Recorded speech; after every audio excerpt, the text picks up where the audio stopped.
Hey guys, this is yours truly, Maximus of the Brothers of Steel, and today we'll be jumping into Apex Legends Arena and we'll be pumping the info related to the basics and some tips and tricks that will give you the V in Apex Legends.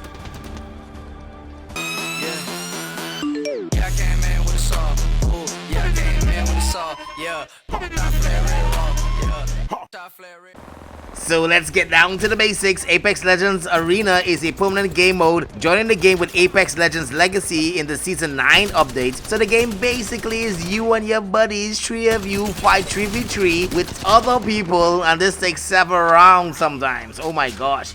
So the winner is the first team to win at least 3 rounds, but you must also win by 2 points. So if the score is 4 versus 4, then a final sudden death night round will ensue, and the victor will be declared based on who is left standing at the end. So at the beginning of each arena match, everyone will pick the legends in the usual manner, but you cannot change legends between rounds, and you can't see your opponent's picks until after the game begins. And also players can be revived, but you cannot respawn into the arena, so no more jumping out of planes, playing gung-ho. Nope, it's not happening in the arena. And there are crafting material containers and supply bins filled with healing items all over the map at each round. And the game will not be Apex Legends without a killer death ring, which steadily closes after a certain amount of time to prevent rounds from going on too long. Hey, it is Apex still. When the ring starts closing, a care package filled with high tier weapons will touch down, and the supply drop weapons will increase in quality from round to round. Okay, so with all the basics out of the way, let's get into the buy phase. Now, the buy phase is very similar to Counter-Strike and Valorant players. At the beginning of each round, you are given a certain amount of crafting materials, which you use to purchase weapons, grenades, healing items, and the ability to use your charges. The amount of crafting material you receive goes up every round, and also increase based on the performance you did in the last round, and of course, any crafting materials you can scavenge from deposits in the arena. Now let's get into the main things you need to know in the buy phase. Number 1, all gear is reset each round, even if you survive, so you'll have to buy a new weapon each and every round. Number 2, you can spend crafting material to upgrade existing weapons. This will fill all attachments slots with flat white, then blue, then purple attachments, but you can still choose freely your optic slot as long as its rarity has been unlocked. I like to switch my optic always to the most advanced one. It's circle for me, you know. Anyway, next one, just like Counter-Strike and Valorant, you can save your crafting materials with each and every round. Yes, go and save your money, where you buy very little and the next one you can buy a much better gear. You always have access to your passive ability, and you start with some charges of your tactical, but you need to purchase tactical ability charges if you use them up, and also you need to purchase your ultimate if you ever want to use it.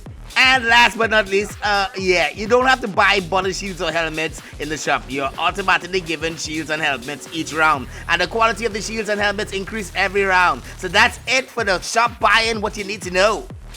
So let's jump into the maps. There are 5 possible maps in Apex Arena mode, but only 3 will be active at any point in time. The game will rotate between these 3 every 15 minutes. 3 of the 5 existing maps are points of interest from the Battle Royale mode, which are Artillery on Kings Canyon, Terminal Station on World's Edge, and the Gardens on Olympus. These maps will be introduced one at a time every 2 weeks from the start of Season 9. The other 2 maps are brand new, and these are crafted specifically for Apex Arena. These are Phase Runner and Party Crasher.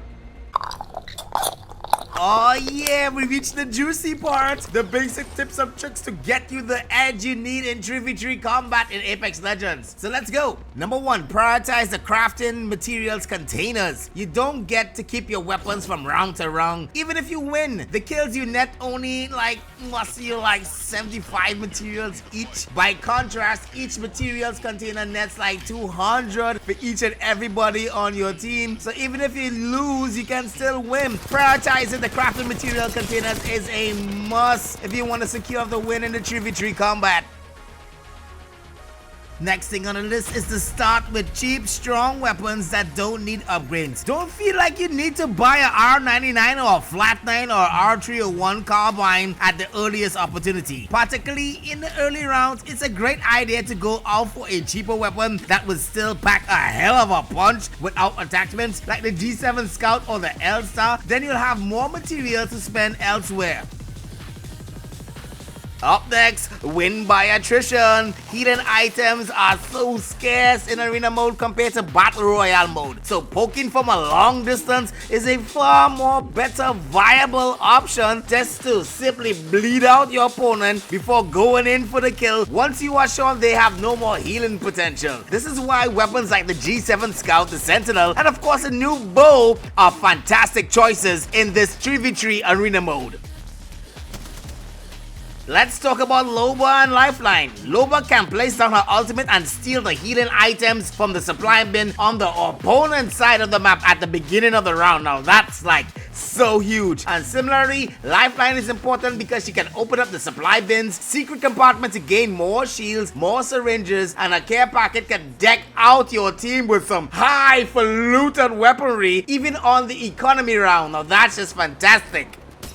So the last tip has to do with you having a basic understanding of the meta, and right now the meta is not settled, but the basic meta goes like this: Gibraltar, Loba, and Rampart. I'm not too sure about the Rampart because I personally find Pathfinder does really well in certain stages. So it all depends on the situation and the map you're playing in also. So guys, if you have any suggestions, if you have any more tips and tricks, post it in the comments right below, and let's all benefit from the knowledge in this wonderful 3v3 arena in Apex Legends. So guys, thanks for watching the video. This has been yours truly, Maximus of the Brothers of Steel. Don't forget to subscribe to our YouTube channel, give us a like on our Facebook page, and as always, share up the love.